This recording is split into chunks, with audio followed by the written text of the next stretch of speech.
वा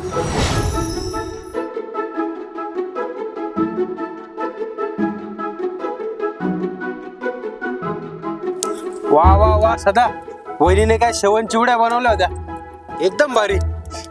अरे बोंबल्या, कधीतरी गोडाचं बी कौतुक करावं. तुला तर नुसतं चाकण्याच पडलेलं सर्रा पारा.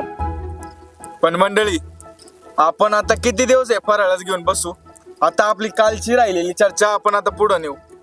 आता बघा, सर्वसाधारण शेतकरी सपाट वाफेवर त्याची नर्सरी करत असतो, पण हे बघता करायला सोपं वाटतं, पण याच्यामुळे आपल्या रोपांना लई प्रॉब्लेम येतो.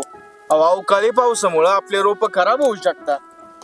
त्याच्या उलट रुंद गादी वाफेवर जर आपण नर्सरी केली ना, तर आपल्या रोपट्यांसाठी खूप चांगले. त्यांना कायम वापसा मिळत राहते आणि त्याच्यामुळे आपल्याला संख्या आणि रोप्यांची जी गुणवत्ता आहे खूपच छान मिळते.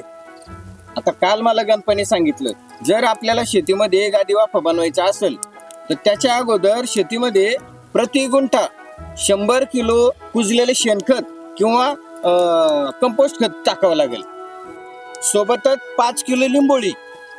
आता त्यामध्ये 1.5 किलो क्रॉपटेक 8-21-21 हे मिक्स करायचं आणि त्याच्यासोबतच 250 ग्रॅम बेनसल्फ मिक्स करायचं आणि त्याला थोडं पाणी शिंपडायचं आणि त्याला 1 दिवस झाकून ठेवायचं. म्हणजे कसं आहे, रासायनिक खतं सेंद्रिय खताबरोबर एकरूप होतात.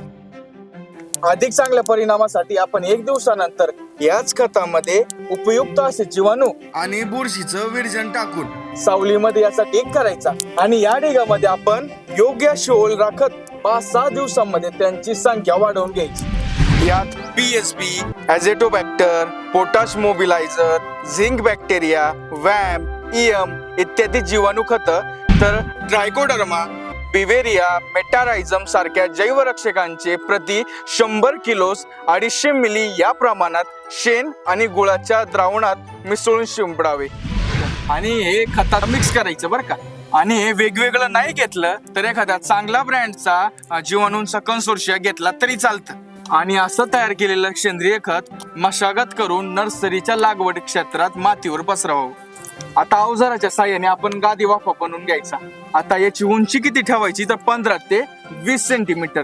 याची रुंदी किती ठेवायची तर 3 ते 3.5 फूट. आणि याची आपली लांबी किती पण आपण ठेवू शकतो आपल्या सोयीनुसार, पण याचा पृष्ठभाग हा समतोल असावा. 2 गादी वाफ्यांमध्ये 2 फुटाची सरी असावी, म्हणजे अधिकचं पाणी हे निचरा खाली येतं आणि सगळ्यात महत्वाचं म्हणजे आपली रोपं निरोगी आणि चांगली बनतात. त्या माईला बरंच कुटाण्याचं काम आहे की राव रपार.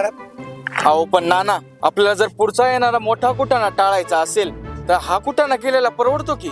आणि जर या प्रक्रियेने जर आपल्याला निरोगी आणि दर्जेदार रोपं मिळत असतील आणि वरून जर आपल्याला रोपांचे पाया जर भक्कमपणे बांधला जात असेल तर हे केलेलं वाईट थोडी. आता आपण प्रत्यक्ष नर्सरी टाकतानाची प्रक्रिया उद्या समजू. चला नाना, येतो.